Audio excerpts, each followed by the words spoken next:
I want to begin by reframing the story you think you know about NAFTA and Donald Trump's threat to dismantle it.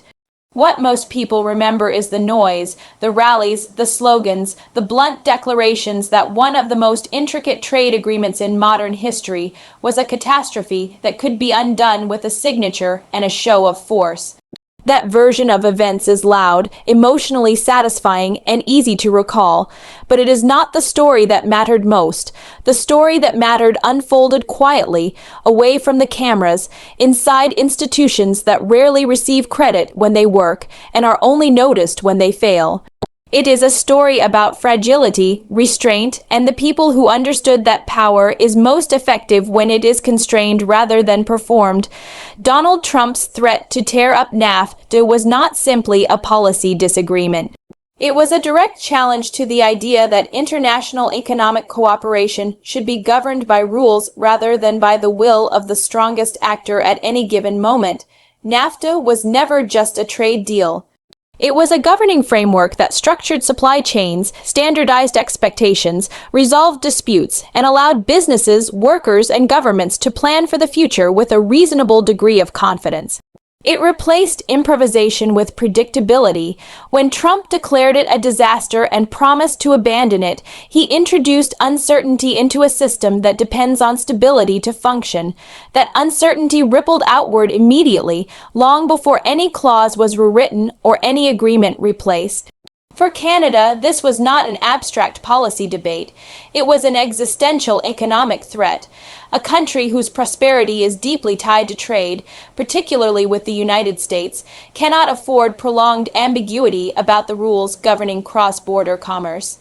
Investment decisions stalled, manufacturers hesitated, farmers worried about access to markets they had relied on for decades. This was the environment in which Christia Freeland and Mark Carney entered the picture. Not as public antagonists or ideological warriors, but as institutional stewards who understood that the most important battles are often won by refusing to fight them on the terms set by those who thrive on chaos. Christia Freeland, serving as Canada's chief negotiator, approached the crisis with a temperament that proved decisive. She understood that trade agreements are not expressions of national ego or symbolic dominance. They are systems of mutual constraint. They work precisely because no single leader can bend them entirely to his will without consequences. Her strategy was not to confront Trump as a personality, nor to engage in rhetorical escalation. It was to embed his threat within a dense web of procedures, incentives, and stakeholders that made radical rupture increasingly costly and increasingly unlikely. Mark Carney, though not sitting at the negotiating table in the same way, played a crucial role in shaping the broader Canadian response. As a central banker and economic thinker, he represented a world that treats markets as sensitive ecosystems rather than as props in political theater. His emphasis on credibility, continuity, and institutional seriousness sent a signal to investors, businesses, and international partners that Canada would not be stampeded into reckless decisions. In moments of uncertainty, confidence itself becomes a public good. Carney understood that preserving that confidence required discipline, not drama. What officially happened, as most people recall, is that Trump declared NAFTA unfair to the United States and promised either to dismantle it or to force Canada and Mexico into accepting a new agreement on American terms. What is often forgotten is how fragile that threat actually was once it encountered the machinery of modern governance. The United States president does not operate in a vacuum. Trade agreements are embedded in domestic law, congressional authority, international expectations, and the daily operational realities of businesses that plan years in advance. Trump's approach treated uncertainty as leverage. Freeland and Carney understood that uncertainty cuts both ways. Congress had delegated certain trade authorities to the executive branch, but it had not surrendered its interest in protecting American exporters, manufacturers, and farmers whose livelihoods depended on stable access to Canadian and Mexican markets. Governors worried about factories in their states. Legislators heard from constituents whose jobs were tied to integrated North American supply chains. business groups warned that abrupt withdrawal would cause self-inflicted harm. These pressures did not manifest as dramatic opposition. They emerged as procedural friction. Legal questions arose, timelines extended, reviews multiplied. Each delay created space for scrutiny. Each round of scrutiny increased pressure. By the time a new agreement began to take shape, the room for radical disruption had narrowed significantly. Freeland's approach was grounded in a deep understanding of this reality. Rather than treating the White House as the sole center of power, she engaged the broader American system.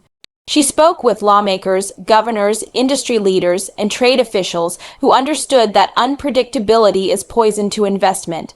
This kind of politics is unglamorous by design. It assumes that institutions still function, that incentives still matter, and that most people with responsibility eventually prefer stability to chaos. It is slow, patient, and often invisible. That invisibility is not a flaw. It is the point. Carney's role reinforced this strategy from another angle. Financial systems operate on belief as much as on balance sheets.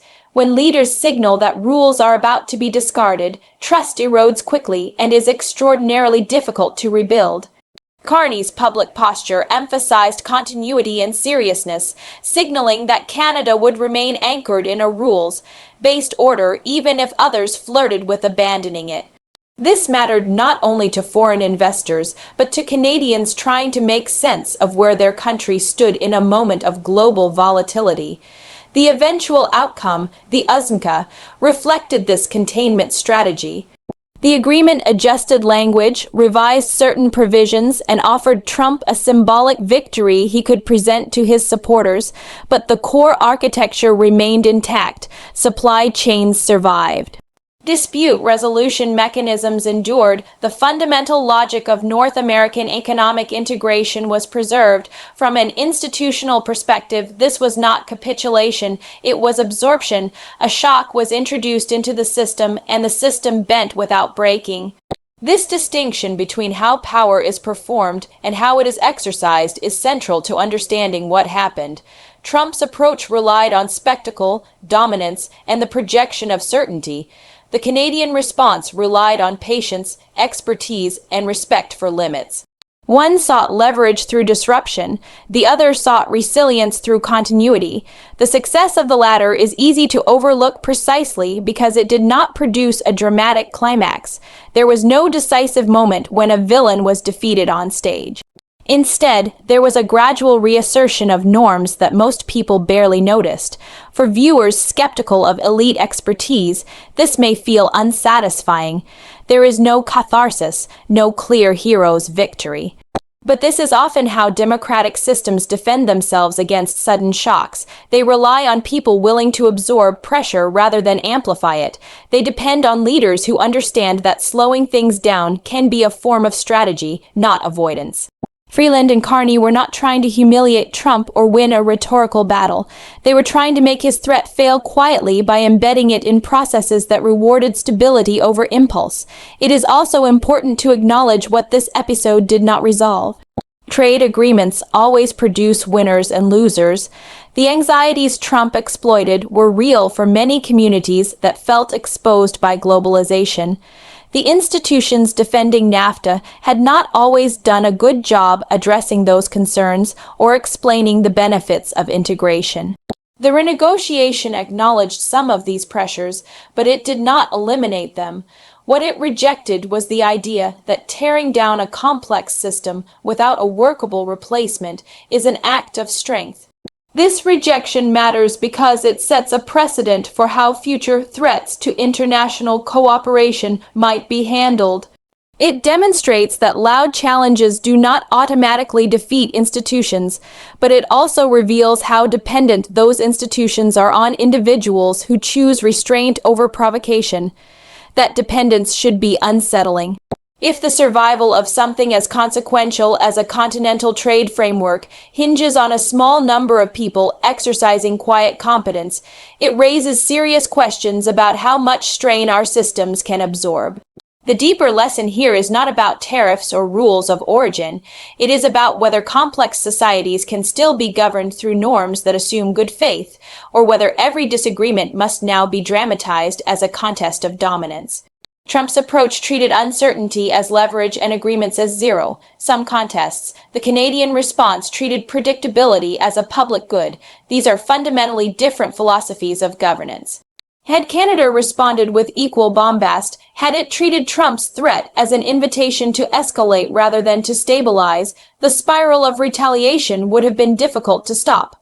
Markets would have reacted faster than diplomats. Jobs would have been lost before votes were cast. Once uncertainty becomes normalized, reversing it is extraordinarily difficult. The fact that this did not happen was not inevitable. It was the result of deliberate choices. Responsibility, therefore, does not rest solely with those who inject volatility into systems.